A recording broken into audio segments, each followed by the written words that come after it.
नमस्कार मंडळी, कसे आहात तुम्ही? दिवाळीच्या तुमच्या सर्वांना हार्दिक शुभेच्छा. आज आपण भरपूर लेयर्स असणारी करंजी करणार आहोत.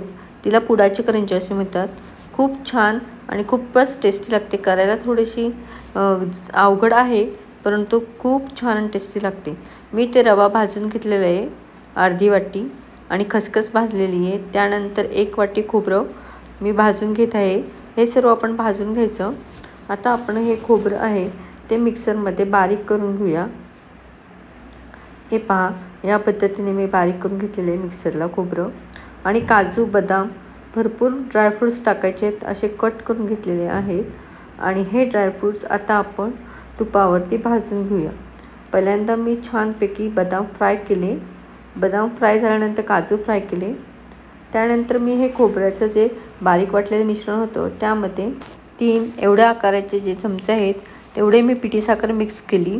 म्हणजे गोड तुम्हाला जे कसं लागतं त्याप्रमाणे तुम्ही त्याच्यामध्ये पिठी साखर ॲड करा. आपण सर्व सारण मिक्स करून घेतलेलं आहे. तर आता आपण करंजी कशी करायची ते पाहू.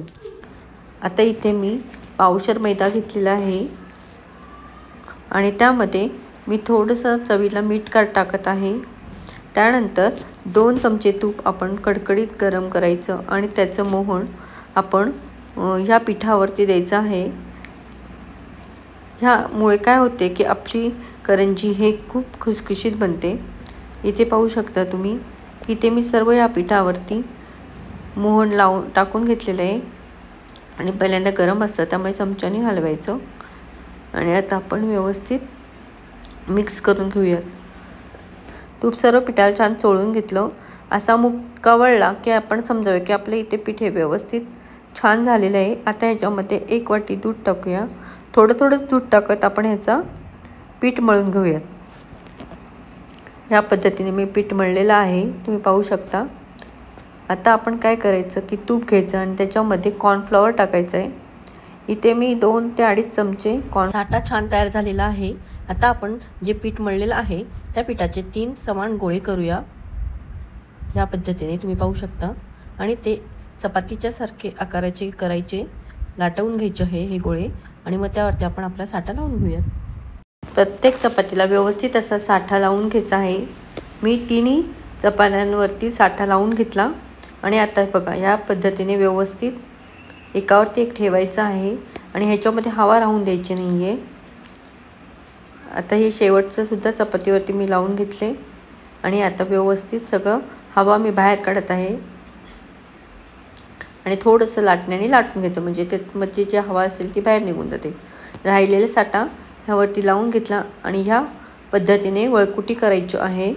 हवा आतमध्ये राहता कामा नये ह्याची. आता या पद्धतीने वळकुटी झालेली आहे आपली. मागच्या 2 साईड आहेत त्या आपण थोड्याशा कट करून घेऊयात. आणि आता आपण ह्याचे सुद्धा समान आकाराचे कट करूयात.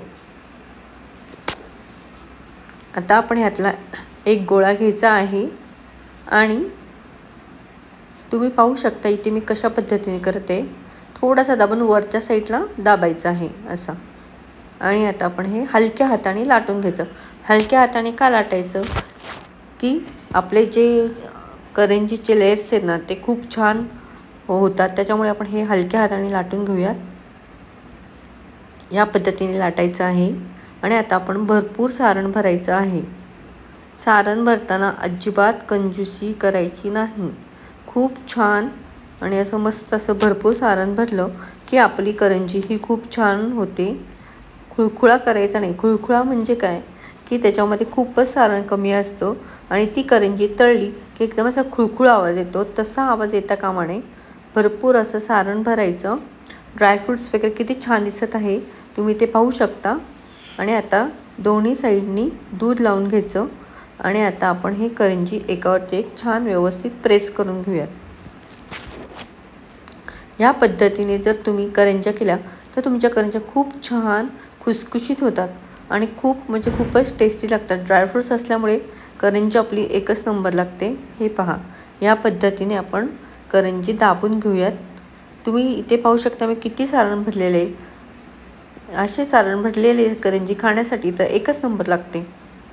आता आपण ह्याच्या बाजू कट करून घेऊयात. मी आता इथे तेलसुद्धा तापत ठेवलेलं आहे. आणि आता आपली करंजी आपण तेलामध्ये छान अशी फ्राय करून घेऊया।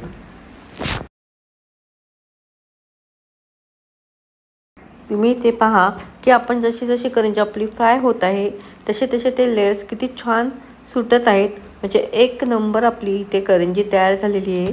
भरपूर लेयर्स असणारी करंजी आणि खाण्यासाठी सुद्धा खूपच छान लागते, तोंडात टाकताच वितळते। तर मी आता ह्या पद्धतीने सर्व करंज्या ह्या तळून घेत आहे। तर तुम्ही इथे पाहू शकता आपल्या करंजीला खूप छान असे लेयर्स आलेले आहेत। तर तुम्हाला हा माझा व्हिडिओ कसा वाटला तुम्ही मला नक्की कमेंटमध्ये सांगा आणि ह्या पद्धतीने तुम्ही नक्की अशी करंजी करून पहा। खूप छान आणि टेस्टी होतेच आणि खाण्यासाठी पण खूप छान लागते। तर माझा व्हिडिओ आवडला असेल तर माझ्या चॅनलला लाईक करा, शेअर करा आणि सबस्क्राईब करा, म्हणजे मला अजून नवीन व्हिडिओ बनवण्यासाठी खूप छान वाटेल। Bye bye.